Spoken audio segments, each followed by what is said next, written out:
Chapter 17. Burials. As it was now quite light, the party, none of whom had eaten or slept since the previous morning, began to bestir themselves to prepare food. The mutineers of the Arrow had landed a small supply of dried meats, canned soups and vegetables, crackers, flour, tea and coffee for the 5 they had marooned, and these were hurriedly drawn upon to satisfy the craving of long-famished appetites. The next task was to make the cabin habitable, and to this end it was decided to at once remove the gruesome relics of the tragedy which had taken place there on some bygone day. Professor Porter and Mr. Philander were deeply interested in examining the skeletons. The 2 larger, they stated, had belonged to a male and female of one of the higher white races. The smallest skeleton was given but passing attention, as its location in the crib left no doubt as to its having been the infant offspring of this unhappy couple. As they were preparing the skeleton of the man for burial, Clayton discovered a massive ring which had evidently encircled the man's finger at the time of his death, for one of the slender bones of the hand still lay within the golden bauble. Picking it up to examine it, Clayton gave a cry of astonishment, for the ring bore the crest of the house of Greystoke. At the same time, Jane discovered the books in the cupboard, and on opening the flyleaf of one of them, saw the name John Clayton, London. In a second book, which she hurriedly examined, was the single name, Greystoke. "Why, Mr. Clayton," she cried, "what does this mean? Here are the names of some of your own people in these books." "And here," he replied gravely, "is the great ring of the house of Greystoke, which has been lost since my uncle, John Clayton, the former Lord Greystoke, disappeared, presumably lost at sea." "But how do you account for these things being here, in this savage African jungle?" exclaimed the girl. "There is but one way to account for it, Miss Porter," said Clayton. "The late Lord Greystoke was not drowned. He died here in this cabin, and this poor thing upon the floor is all that is mortal of him." "Then this must have been Lady Greystoke," said Jane reverently, indicating the poor mass of bones upon the bed. "The beautiful Lady Alice," replied Clayton, "of whose many virtues and remarkable personal charms I often have heard my mother and father speak. Poor woman," he murmured sadly. With deep reverence and solemnity, the bodies of the late Lord and Lady Greystoke were buried beside their little African cabin, and between them was placed the tiny skeleton of the baby of Carla, the ape. As Mr. Philander was placing the frail bones of the infant in a bit of sailcloth, he examined the skull minutely. Then he called Professor Porter to his side, and the 2 argued in low tones for several minutes. Most remarkable," said Professor Porter. "Bless me," said Mr. Philander, "we must acquaint Mr. Clayton with our discovery at once." "Tut, tut, Mr. Philander, tut, tut," remonstrated Professor Archimedes Q. Porter. "Let the dead past bury its dead." And so the white-haired old man repeated the burial service over this strange grave, while his 4 companions stood with bowed and uncovered heads about him. From the trees, Tarzan of the Apes watched the solemn ceremony, but most of all he watched the sweet face and graceful figure of Jane Porter. In his savage, untutored breast, new emotions were stirring. He could not fathom them. He wondered why he felt so great an interest in these people, why he had gone to such pains to save the 3 men. But he did not wonder why he had torn Sabor from the tender flesh of the strange girl. Surely the men were stupid and ridiculous and cowardly. Even Manu, the monkey, was more intelligent than they. If these were creatures of his own kind, he was doubtful if his past pride in blood was warranted. But the girl, that was a different matter. He did not reason here. He knew that she was created to be protected, and that he was created to protect her. He wondered why they had dug a great hole in the ground merely to bury dry bones. Surely there was no sense in that. No one wanted to steal dry bones. Had there been meat upon them, he could have understood, for thus alone might one keep his meat from Dango, the hyena, and the other robbers of the jungle. When the grave had been filled with earth, the little party turned back toward the cabin, and Esmeralda, still weeping copiously for the 2 she had never heard of before today, and who had been dead 20 years, chanced to glance toward the harbor. Instantly her tears ceased. "Look at them low-down white trash out there," she shrilled, pointing toward the Arrow. "They alls are desecrating us, right here on this here perverted island." And sure enough, The arrow was being worked toward the open sea, slowly, through the harbor's entrance. "They promised to leave us firearms and ammunition," said Clayton, "the merciless beasts." "It is the work of that fellow they call Snipes, I am sure," said Jane. "King was a scoundrel, but he had a little sense of humanity. If they had not killed him, I know that he would have seen that we were properly provided for before they left us to our fate." "I regret that they did not visit us before sailing," said Professor Porter. "I had proposed requesting them to leave the treasure with us, as I shall be a ruined man if that is lost." Jane looked at her father sadly.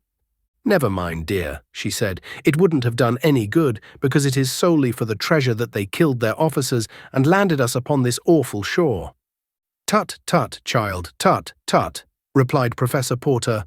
"You are a good child, but inexperienced in practical matters."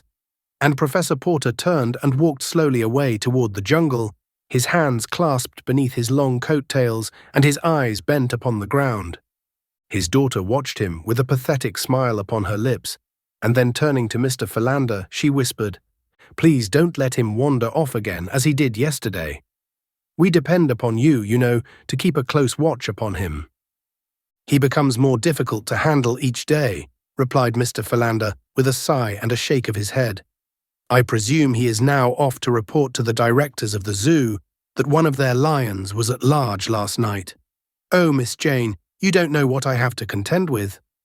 "Yes, I do, Mr. Philander. But while we all love him, you alone are best fitted to manage him. For regardless of what he may say to you, he respects your great learning, and therefore has immense confidence in your judgment.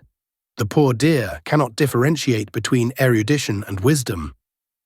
Mr. Philander, with a mildly puzzled expression on his face, turned to pursue Professor Porter, and in his mind he was revolving the question of whether he should feel complimented or aggrieved at Miss Porter's rather backhanded compliment. Tarzan had seen the consternation depicted upon the faces of the little group as they witnessed the departure of the Arrow.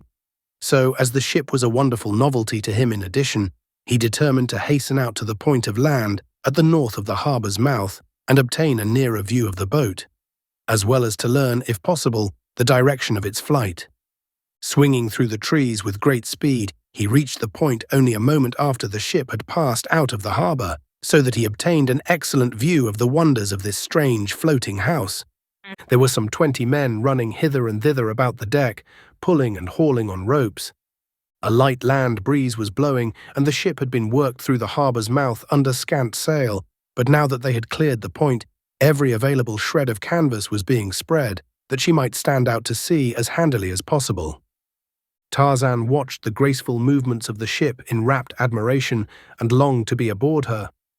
Presently his keen eyes caught the faintest suspicion of smoke on the far northern horizon, and he wondered over the cause of such a thing out on the great water.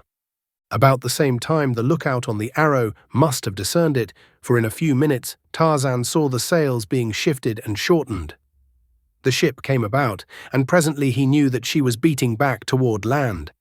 A man at the bows was constantly heaving into the sea, a rope to the end of which a small object was fastened.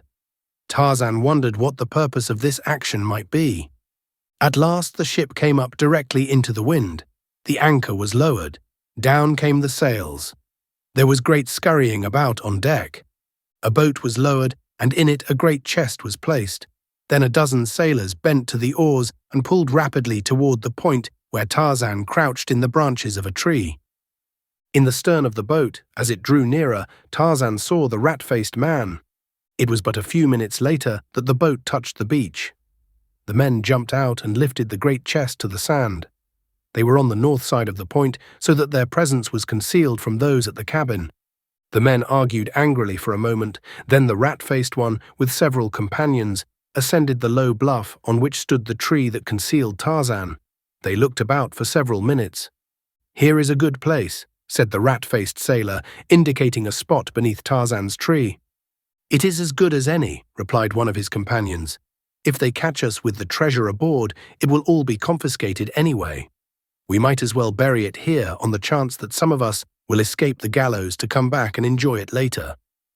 The rat-faced one now called to the men who had remained at the boat, and they came slowly up the bank carrying picks and shovels. "Hurry you!" cried Snipes. "Stow it!" retorted one of the men in a surly tone. "You're no admiral, you damned shrimp." "I'm captain here, though. I'll have you to understand, you swab," shrieked Snipes with a volley of frightful oaths. "Steady, boys," cautioned one of the men who had not spoken before. "It ain't going to get us nothing by fighting amongst ourselves." "Right enough," replied the sailor who had resented Snipes's autocratic tones. "But it ain't going to get nobody nothing to put on airs in this bloomin' company neither." "You fellows dig here," said Snipes, indicating a spot beneath the tree. "And while you're digging, Peter can be a-making of a map of the location so's we can find it again. You, Tom, and Bill, take a couple more down and fetch up the chest." "What are you a-going to do?" asked he of the previous altercation. "Just boss?" "Get busy there," growled Snipes. "You didn't think your captain was a-going to dig with a shovel, did you?" The men all looked up angrily. None of them liked Snipes, and this disagreeable show of authority, since he had murdered King, the real head and ringleader of the mutineers, had only added fuel to the flames of their hatred. "Do you mean to say that you don't intend to take a shovel and lend a hand with this work? Your shoulders not hurt so all-fired bad as that," said Tarrant, the sailor who had before spoken. "Not by a damned sight," replied Snipes, fingering the butt of his revolver nervously. "Then by God," replied Tarrant, "if you won't take a shovel, you'll take a pickaxe." With the words he raised his pick above his head, and with a mighty blow he buried the point in Snipes's brain. For a moment the men stood silently looking at the result of their fellow's grim humour. Then one of them spoke. "Served the skunk jolly well right," he said. One of the others commenced to ply his pick to the ground. The soil was soft, and he threw aside the pick and grasped a shovel. Then the others joined him. There was no further comment on the killing, but the men worked in a better frame of mind than they had since Snipes had assumed command. When they had a trench of ample size to bury the chest, Tarrant suggested that they enlarge it and inter Snipes' body on top of the chest. "It might help fool any as happened to be digging hereabouts," he explained. The others saw the cunning of the suggestion, and so the trench was lengthened to accommodate the corpse, and in the centre a deeper hole was excavated for the box, which was first wrapped in sailcloth and then lowered to its place, which brought its top about a foot below the bottom of the grave. Earth was shovelled in and tramped down about the chest until the bottom of the grave showed level and uniform. Two of the men rolled the rat-faced corpse unceremoniously into the grave, after first stripping it of its weapons and various other articles which the several members of the party coveted for their own. They then filled the grave with earth and tramped upon it until it would hold no more. The balance of the loose earth was thrown far and wide, and a mass of dead undergrowth spread in as natural a manner as possible over the new-made grave to obliterate all signs of the ground having been disturbed. Their work done, the sailors returned to the small boat and pulled off rapidly toward the Arrow. The breeze had increased considerably, and as the smoke upon the horizon was now plainly discernible in considerable volume, the mutineers lost no time in getting under full sail and bearing away toward the southwest. Tarzan, an interested spectator of all that had taken place, sat speculating on the strange actions of these peculiar creatures. Men were indeed more foolish and more cruel than the beasts of the jungle. How fortunate was he who lived in the peace and security of the great forest. Tarzan wondered what the chest they had buried contained. If they did not want it, why did they not merely throw it into the water? That would have been much easier. Ah, he thought, but they do want it. They have hidden it here because they intend returning for it later. Tarzan dropped to the ground and commenced to examine the earth about the excavation. He was looking to see if these creatures had dropped anything which he might like to own. Soon he discovered a spade hidden by the underbrush which they had laid upon the grave. He seized it and attempted to use it as he had seen the sailors do. It was awkward work and hurt his bare feet, but he persevered until he had partially uncovered the body. This he dragged from the grave and laid to one side. Then he continued digging until he had unearthed the chest. This also he dragged to the side of the corpse. Then he filled in the smaller hole below the grave, replaced the body and the earth around and above it, covered it over with underbrush, and returned to the chest. 4 sailors had sweated beneath the burden of its weight, Tarzan of the Apes picked it up as though it had been an empty packing case, and with the spade slung to his back by a piece of rope, carried it off into the densest part of the jungle. He could not well negotiate the trees with his awkward burden, but he kept to the trails and so made fairly good time. For several hours he travelled a little north of east, until he came to an impenetrable wall of matted and tangled vegetation. Then he took to the lower branches, and in another 15 minutes he emerged into the amphitheatre of the apes, where they met in council or to celebrate the rites of the dum-dum. Near the centre of the clearing, and not far from the drum or altar, he commenced to dig. This was harder work than turning up the freshly excavated earth at the grave, but Tarzan of the Apes was persevering, and so he kept at his labour until he was rewarded by seeing a hole sufficiently deep to receive the chest and effectually hide it from view. Why had he gone to all this labour without knowing the value of the contents of the chest? Tarzan of the Apes had a man's figure and a man's brain, but he was an ape by training and environment. His brain told him that the chest contained something valuable, or the men would not have hidden it. His training had taught him to imitate whatever was new and unusual, and now the natural curiosity, which is as common to men as to apes, prompted him to open the chest and examine its contents. But the heavy lock and massive iron bands baffled both his cunning and his immense strength, so that he was compelled to bury the chest without having his curiosity satisfied. By the time Tarzan had hunted his way back to the vicinity of the cabin, feeding as he went, it was quite dark. Within the little building, a light was burning, for Clayton had found an unopened tin of oil, which had stood intact for 20 years, a part of the supplies left with the Claytons by Black Michael. The lamps also were still usable, and thus the interior of the cabin appeared as bright as day to the astonished Tarzan. He had often wondered at the exact purpose of the lamps. His reading and the pictures had told him what they were, but he had no idea of how they could be made to produce the wondrous sunlight that some of his pictures had portrayed them as diffusing upon all surrounding objects. As he approached the window nearest the door, he saw that the cabin had been divided into 2 rooms by a rough partition of boughs and sailcloth. In the front room were the 3 men, the 2 older deep in argument, while the younger, tilted back against the wall on an improvised stool, was deeply engrossed in reading one of Tarzan's books. Tarzan was not particularly interested in the men, however, so he sought the other window. There was the girl, how beautiful her features, how delicate her snowy skin. She was writing at Tarzan's own table beneath the window. Upon a pile of grasses at the far side of the room lay the negress asleep. For an hour Tarzan feasted his eyes upon her while she wrote. How he longed to speak to her, but he dared not attempt it, for he was convinced that, like the young man, she would not understand him, and he feared, too, that he might frighten her away. At length she arose, leaving her manuscript upon the table. She went to the bed upon which had been spread several layers of soft grasses. These she rearranged. Then she loosened the soft mass of golden hair which crowned her head. Like a shimmering waterfall turned to burnished metal by a dying sun, it fell about her oval face. In waving lines, below her waist, it tumbled. Tarzan was spellbound. Then she extinguished the lamp, and all within the cabin was wrapped in Cimmerian darkness. Still Tarzan watched. Creeping close beneath the window, he waited, listening, for half an hour. At last he was rewarded by the sounds of the regular breathing within which denotes sleep. Cautiously he intruded his hand between the meshes of the lattice until his whole arm was within the cabin. Carefully he felt upon the desk. At last he grasped the manuscript upon which Jane Porter had been writing, and as cautiously withdrew his arm and hand, holding the precious treasure. Tarzan folded the sheets into a small parcel which he tucked into the quiver with his arrows. Then he melted away into the jungle as softly and as noiselessly as a shadow.